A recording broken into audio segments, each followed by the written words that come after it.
Welcome back to Close Up. For August 2022, it was a pretty busy week for high-profile Republicans coming to the Granite State.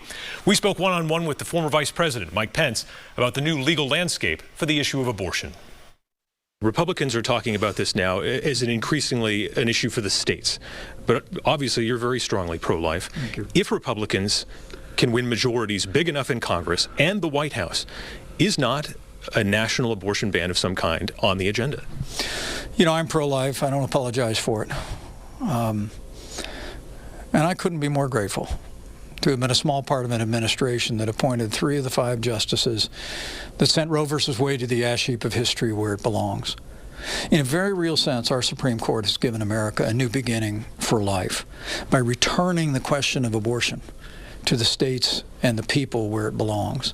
I mean, in 1973, when Justice Blackmun wrote that faded opinion in Roe v. Wade, they essentially took the power away, not just from the states, but from the American people, to define our communities and express our values. And now, whether it be in my state of Indiana or here in New Hampshire or anywhere around the country, now we have the opportunity to forge in each state in the country laws that reflect the sanctity of life. And I'm going to be, for my part, in the weeks and months ahead, traveling across the country and urging every state in America to do their part to restore the sanctity of life to the center of state law. And I believe that that's an idea whose time has come, and I believe the day will come when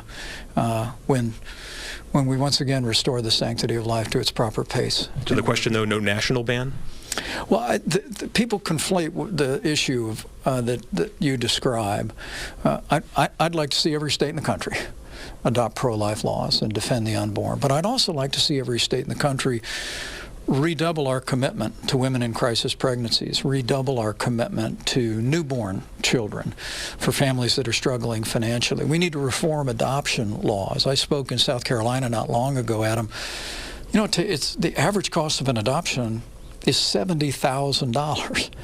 And what we ought to be doing is making adoption affordable and accessible for families to make those forever families, and ultimately ending taxpayer funding of abortion and the abortion industry of Planned Parenthood. But all of this, I think it are the ideas that this movement will embrace and continue to advance, and I'll look forward to being a voice in that as long as I'm able. During his visit, the former VP also came to the defense of the first-in-the-nation New Hampshire primary, which the DNC could try to move out of its top spot earlier this year.